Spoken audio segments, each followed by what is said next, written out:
So you may remember some of these terms: sensory motor. Okay, that you're talking about a little teeny infant that's just sprawling its arms, right? You know, crying. Information at this point in time is gained exclusively from the senses, okay, and from motor actions, but there's not really any real reasoning or rationale happening for the child. Symbols are becoming internalized through language. Okay, so it is important to, that we talk to children, okay, because that is becoming internalized. And usually by the end of this period, it's what we call object permanence acquired. Do you remember that term? Okay, and you can usually see children when they haven't developed this, the child that you play peekaboo with that is just laughing hysterically because they really don't fully understand the idea of object permanence. They haven't acquired that yet, so that's how we know they're still at sensory motor. Okay, so object permanence is when you present with some object and the child understands when you take it away that it doesn't mean that it disappeared, that it's still present. So they're not surprised by its presence when they see it again. And that's acquiring object permanence, which comes right at the tail end. And then pre-operational, and he introduced a lot of different terms throughout his theory. Talked about the emergence of symbolic thought. So again, you're having more and more of the schemas that are forming that we really, again, we're not observing. And egocentrism.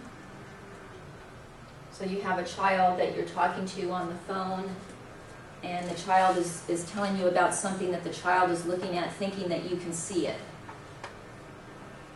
But you can't see it, obviously, but the child's telling you as if you can.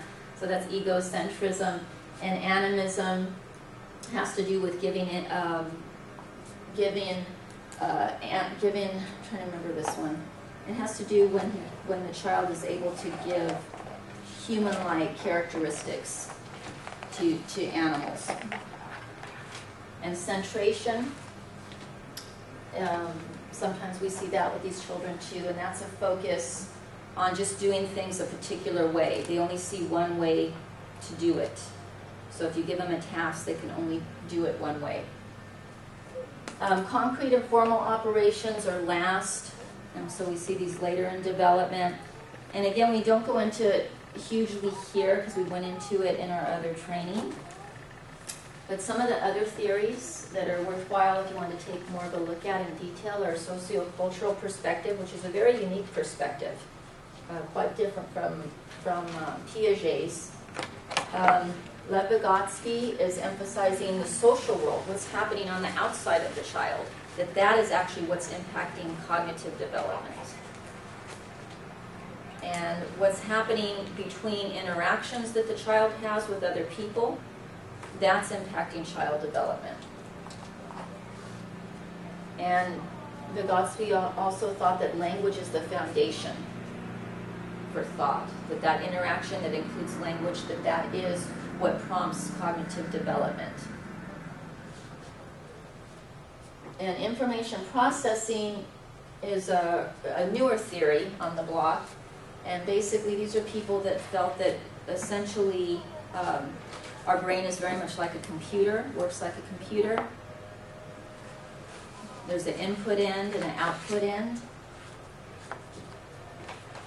That we're given a certain stimuli, which we analyze the input from the environment. And it's processed. Now, this theory I have found definitely in comparison to some of the others, it doesn't have as much substance to it. It's worthwhile for you to take a look at, but it definitely doesn't have as much substance to it as some of the other theories. And basically, just like we have working memory, so when your computer needs more memory, because you keep putting more and more, you keep requiring more and more of your computer to save, that's really the basis of what's happening in our brain. Okay, that we're having to increase our working memory, and we do know what areas of the brain have to do with that. So the more we learn, that's equated with increased working memory and arborization. Okay, so it's very much of a physiological take as to what's happening in the brain, but very much like a computer. Language development. Again, we went over this in more detail with the first one, but it is important that babbling occurs. So again, just like the movement and the looking and the flinging the arms, it is very purposeful and meaningful for the development of the child, and so is babbling. Because that really pretty much is the precursor of speech, right? So that's something that you want to observe.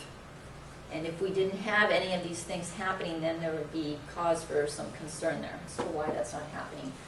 So the sequence of early speech, oftentimes you see the cooing. We say that the infant's making a cooing sound.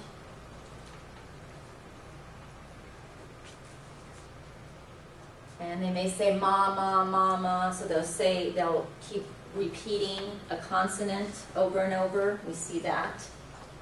And usually by about a year, we'll have a one-word utterance. Okay. And there's a lot of research on this, and there's particular words that have been identified as more common, at least with the English language. By 18 months, more and more words added. And typically around 2, you have 2 and 3 word sentences.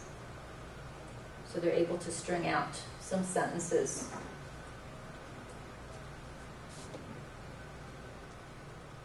And, it's good for parents to know this because they can actually kind of prompt their child if their child's requesting something and just saying milk. What is it you want? Want milk.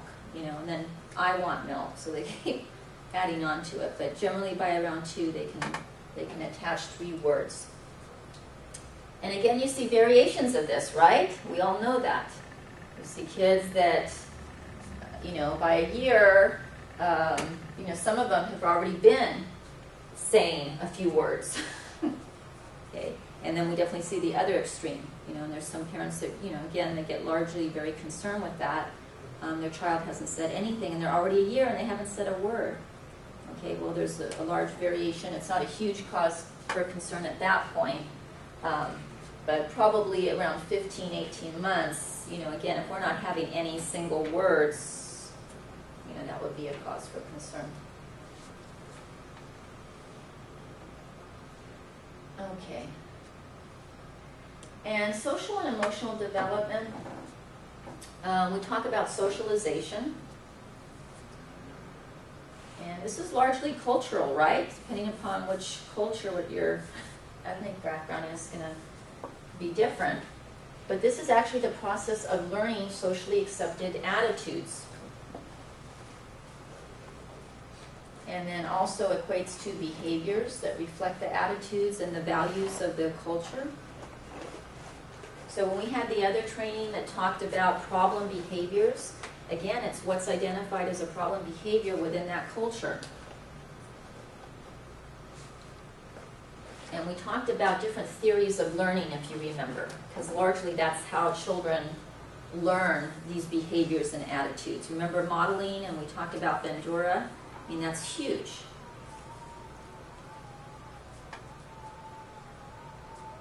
We know that parents, or whoever the primary caretaker is, they really have the primary influence as far as this goes in the early years.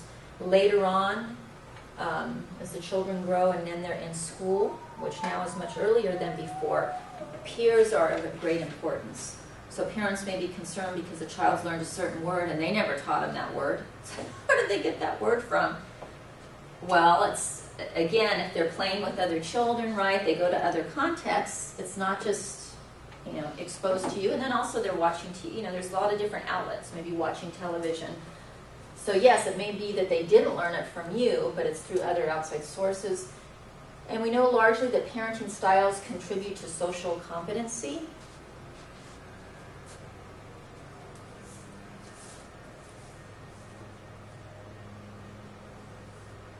And some of the other things we know about socialization and just learning socially acceptable attitudes, we do know that there's more research to support that children that are able to get along with their peers, learn what's socially acceptable, they will largely be more successful in multiple contexts, right?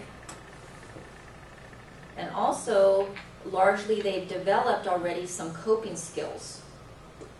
And we always have to interface with other people, so part of the reason that we did Head Start in some of these programs is that exposure, right? And with other children and being able to get along, and that is important to be able to do that. And we're attaching it now to many more outcomes, mental health outcomes, as well as just success, academic success, and other things. And it's also looked upon in the workplace. You know, we look at individuals who have better social competency than others, and what does that mean? Okay. So let's take a look at one of the stages that we did review when we talked about social emotional development is we talked about Erik Erikson. And you might remember his theory. It was pretty lengthy. And his theory was actually one of the first theories to look across the lifespan. Now his focus, again, is on what he referred to as psychosocial changes that occur across the lifespan, whereas Freud and other people may be focused on different aspects. If you remember, Freud had a psychosexual stage theory. So Erikson is focused on what's happening internally with the person as they're interacting, okay, with other people. So he proposed a psychosocial developmental stage theory. So again, it's starting from the time we're, infants, and it's going up into older adulthood. And his was one of the first that actually did it across the lifespan. Many of the others sort of just stop at adolescence or some other point, and they don't go on. And his theory, when you take a look at it, that basically at each of these developmental period, there's some challenge that the person faces. Okay, some crises that they have to deal with. So I don't, okay, I did list them here. I list a few of them here. I don't think I go through the whole entire theory. I think you'd appreciate that. It's about 8 stages. But the ones that are prevalent as far as the 0 to 6 and what's happening. In the first year, okay, the infant, okay, is faced with trust versus mistrust. Okay, there's a heavy reliance on the parents to provide warmth, your basic needs. I mean, this is, you're depending on this person for your well-being, right? And so Erikson proposed that very early on we develop a sense of trust in the environment or mistrust that'll carry with us through our entire life. So if you have a parent who's, mixed messages, largely unreliable, maybe sometimes they're there but sometimes they're not, okay, then very early on you have a child that really maybe develop more of a mistrust, okay, and so their behavior is going to be reflective of that attitude towards other people in the world. Okay, and some of the research now on infant mental health and attachment and bonding, we see that this really ties in very nicely. Okay, when you have parents who are unresponsive, who are not responding to their child, maybe just put them in a car seat and just leave them there and maybe feed them when they want to feed them. And don't respond to the cries and other things. You can see how that's going to be a problem. Autonomy versus shame and doubt, somewhere around 2 to 3. And this is usually when we impress, they got to be toilet trained. And you get parents that are obsessed with the idea that they be toilet trained by age 3 or whatever it is. And again, it's a range, okay? Sometimes we impose these restrictions on children, and I don't think we're really doing the right thing by that.